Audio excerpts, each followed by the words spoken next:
Hey everybody. It has been an insane day at work. We've had charts piled up and everybody needs testing, and it's just been a crazy day, and we've been running like 45 minutes behind almost all day, and that doesn't usually happen. 30 to 45 minutes. Usually we have everybody in really fast, but today has been terrible. And then I go to Taco Bell to get my lunch, enjoy my 45 minutes of peace and quiet and enjoy my food. Like, I like my lunchtime. Like, I have to eat. If I don't eat, I get cranky. And so the drive-thru line is about 6 cars deep, so I'm going to spend half my lunch break here in the drive-thru. Fun times. Anyways, let's talk about client stories. I got an adoption case for you today, and he came to us. He already knew who his mother was. He just didn't know who his biological father was. His mom said that she doesn't remember. It was a fling, and it was just such a traumatic time that she's kind of blocked that whole part of her life out.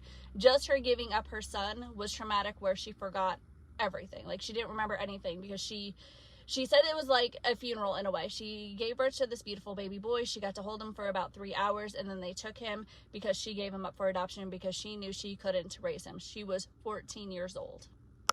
So after talking with her parents and her siblings, she felt like this was the best option for her to give her baby up for adoption. And she says, as hard as it was, as traumatic as it was the right decision for her. She never regretted that choice, as much as she wanted to know her son.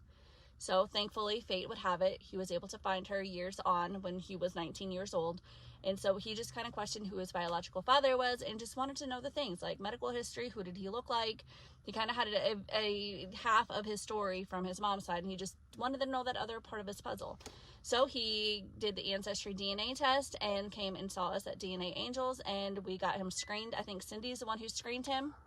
And so we got the case, we got everything sorted, identified one grandparent line. The other one was a little bit tricky. It took us about 6 or 7 days to identify that second grandparent line. But when we did, we wanted to jump for joy because we didn't think we were going to identify that second grandparent line. We were so thankful we were able to find that. And then we were getting all the puzzle pieces together in the tree, getting everything together, everything mapped out. And then I already had an idea of where he belonged in this tree. So I had one of our research assistants, Robin, working on the other end, trying to pull contact information, social media, phone numbers, addresses, whatever we could find, photos to give to our client once I was finished with the tree side. So we were able to give him all this information and tell him who his biological father was. And so when he reached out to his biological father, he says, hey, this is who I am. This is when I was born. And the biological father was like, I think you might be mistaken. I'm happy to help you in any way I can, but I think you might be mistaken. I was only a freshman in high school at that time. I wasn't old enough to have a child. And so he kind of explained the situation, who his biological mother was, how old she was, and all the things. He's like, oh, okay, so maybe it is possible. Like, I kind of vaguely remember her. I forgot all about her. How is she doing? Whatever that conversation was. And he ended up doing a lab test for paternity, and that lab test came back in 2 days, and it showed that he was the father. He was very shocked, and he sat down with his family, told his wife, told his kids the whole situation, what happened, and that he had no idea. And he was emotional about this. He's like, I never realized I had a child out there. I am so sorry. And he was genuinely upset that he didn't know about his child being out there. He really wanted to connect and bond with him. And so they have completely built a really strong relationship with each other. They spend 2 holidays with each other so far now, and Father's Day. Like, he's got a father. Like, he had one before because he was adopted, but now he's got a biological father.